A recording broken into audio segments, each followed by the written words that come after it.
अस्सलाम वालेकुम जी, कैसे हैं आप सब। आज एक नई वीडियो के साथ इंग्लिश का आज की जो वीडियो है, हम इसमें इंग्लिश का जो बोर्ड का पेपर पैटर्न है उसको समझेंगे। बेसिकली इसमें भी उर्दू की तरह 19 नंबर के एमसीक्यूज़ होते हैं। जो क्वेश्चन नंबर 1 है इसका, ये 19 नंबर का है। और इंग्लिश और जो आपके पास उर्दू है, जो इसमें सबसे ज़्यादा एमसीक्यूज़ होते हैं। और एमसीक्यूज़ के भी देखें, उसने पार्ट दिए हुए हैं। यानी जो पहला है क्वेश्चन नंबर 1 एमसीक्यूज़ है, इसमें कहते हैं कि choose the correct form of verb and fill up the bubble sheet. ठीक है। उसके बाद 5 के बाद कहता है कि choose the word correct spelling and fill up the bubbles. पहली जो है वो फॉर्म ऑफ वर्ब्स पे होता है, दूसरा स्पेलिंग पे आता है, और जो तीसरे नंबर पे है एमसीक्यूज़ आपसे पूछेगा वो कहता है कि choose the correct meaning of the underline word and fill up the bubble sheet.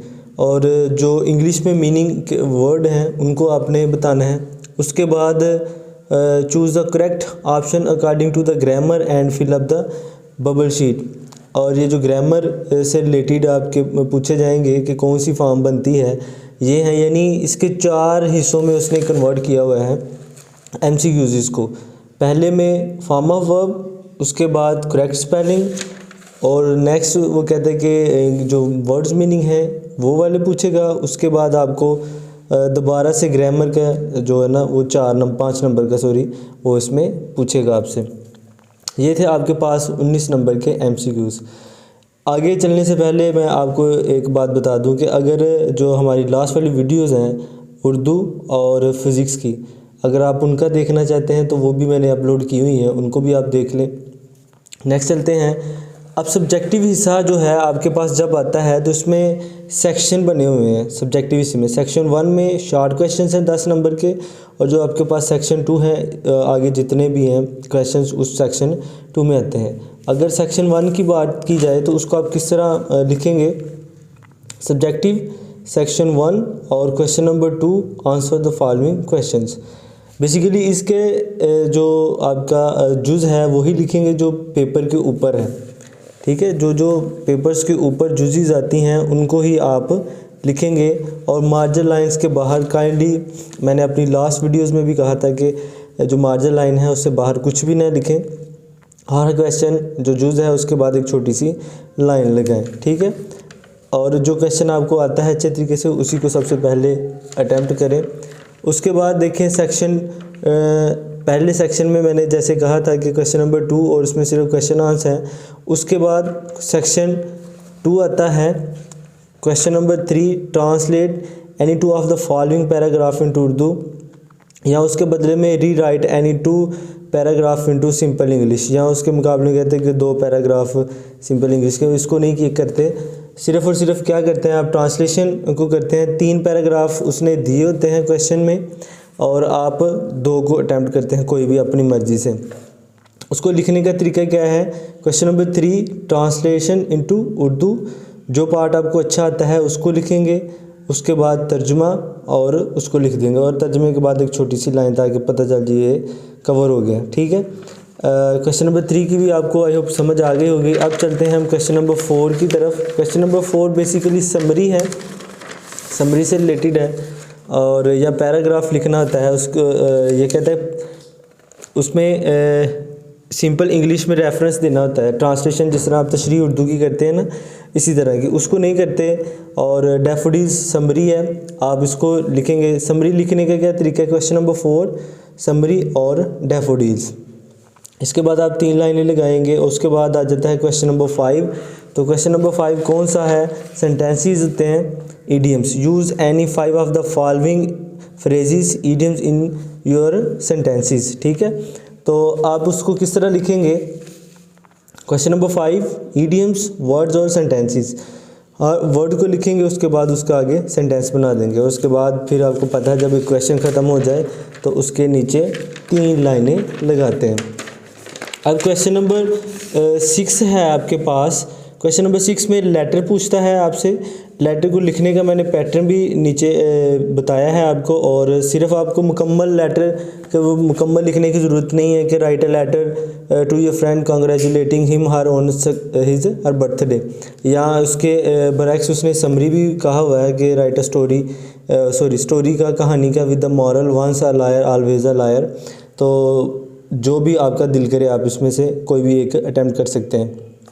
तो ज़्यादा प्रेफर बेसिकली लेटर को ही किया जाता है, तो मैंने लेटर का पैटर्न लिखा है, लेटर का पैटर्न, और ये बॉडी लास्ट पे एंडिंग पॉइंट, इसको भी ध्यान से देख लीजिएगा। मुकम्मल लेटर का वो लिखने की ज़रूरत नहीं, सिर्फ क्वेश्चन की हेडिंग दें, लेटर लिखें और नीचे इसको अटैम्प्ट कर दें। और क्वेश्चन नंबर 7 देखते हैं। क्वेश्चन नंबर 7 में क्या है, पैसेज एक दिया होता है और नीचे उसी से रिलेटेड क्वेश्चन है, आपने उसके अंदर से ढूंढ के क्वेश्चन को लिखना होता है। तो पैसेज देखते हैं, पैसेज के question number 7, passage answer the following questions, ठीक है। उसके बाद उसी तरह जिस तरह आपने क्वेश्चन नंबर 2 को अटैम्प्ट किया था उसी तरह करेंगे। और जो क्वेश्चन नंबर आपका आ जाता है आगे 8 वाले क्वेश्चन में पूछता है आपसे translate any 5 of the following sentences into English. यहाँ उसके बरक्स write 10 sentence about my school. ये ज़रूरी नहीं है कि आप कोई एक करें, तो ऊपर वाला ज़्यादा आसान है। जो सेंटेंसेस हैं आपके, इसको अटैम्प्ट कर लें। इसको किस तरह अटैम्प्ट करते हैं, question number 8 sentences Urdu into English. तो आप पहला लिखेंगे जिस तरह, और पहले की हेडिंग देंगे जुजिस की, बूंदाबांदी हो रही है, इट इज़ ड्रिजलिंग, वो गुनाह पर नहीं पछताता है, तो उसका आ जाएगा ही does not repent on sin. जो भी है उसको आप अपने जिस तरह आपने याद किया है, जो आपके स्कूल और टीचर्स ने आपको करवाया है, उसी तरह आप उसको अटैम्प्ट करेंगे, या जो सी चीज़ आपको करवाई गई है। लास्ट क्वेश्चन नंबर आपका आ जाता है 9, change the voice of the following. तो एक्टिव वॉइस और पैसिव वॉइस, उसमें आपने क्या करना है, क्वेश्चन नंबर 9 की हेडिंग देनी है सिर्फ, और कहना है कि चेंज द वॉइस, और सिर्फ नीचे आप जिस तरह जुज के नंबर लेके अगर आप लिखना चाहते हैं कि जो पहली है उसको चेंज करना है, उसको ब्लैक में कर लें, और जो जिसको आपने चेंज किया उसको पेन के साथ लिख लें। ये था हमारा मुकम्मल इंग्लिश का पैटर्न। टोटली हाँ, मेरी कोशिश है कि हर सब्जेक्ट का अलग से बनाया जाए, ताकि आपको पता चल जाए कि किस क्वेश्चन को किस तरह अटैम्प्ट करना है। अगर आपका फिर भी किसी, जितनी फ़िज़िक्स, उर्दू और इंग्लिश की मैंने अभी तक अपलोड की हैं, अगर इनमें तीनों में से किसी का भी आप देखते हैं कोई क्वेश्चन बनता है, तो लाजमी मुझसे कमेंट में पूछ लें, और इंशाल्लाह जुड़ी रहिएगा इसी तरह चैनल के साथ, और नई आने वीडियोज़ जो है हमारी, उसको भी लाइक और शेयर कर दीजिएगा। अब एक दफ़ा दोबारा से रिव्यू कर लें कि जो पहला क्वेश्चन है वो किस से रिलेटेड आता है। ये देखें, सिर्फ़ और सिर्फ आ जाता है आपका MCQs। उसके बाद सेक्शन वाइज आता है क्वेश्चन नंबर 2, और section 3 translation, question number 4 daffodil summary, और उसके बाद क्वेश्चन नंबर 5 ईडियम्स हैं आपके पास, क्वेश्चन नंबर 6 आपके पास लेटर है, क्वेश्चन नंबर 7 एक पैसेज आता है, क्वेश्चन नंबर 8 सेंटेंसेस होते हैं जिसको उर्दू को इंग्लिश में कन्वर्ट करना होता है, और क्वेश्चन नंबर 9 एक्टिव वॉइस से पैसिव वॉइस करना होता है। इसको लिखने का तरीकाकार क्या है, पैटर्न क्या है, वो मैंने एक दफ़ा फिर आपको बता देता हूँ। ये देखें,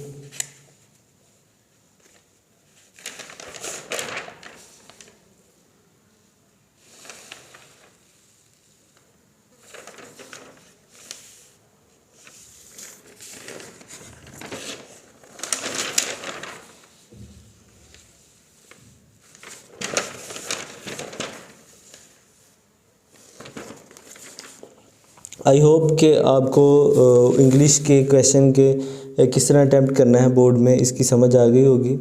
इंशाल्लाह मिलते हैं नेक्स्ट वीडियो के साथ, तब तक के लिए अल्लाह हाफिज़।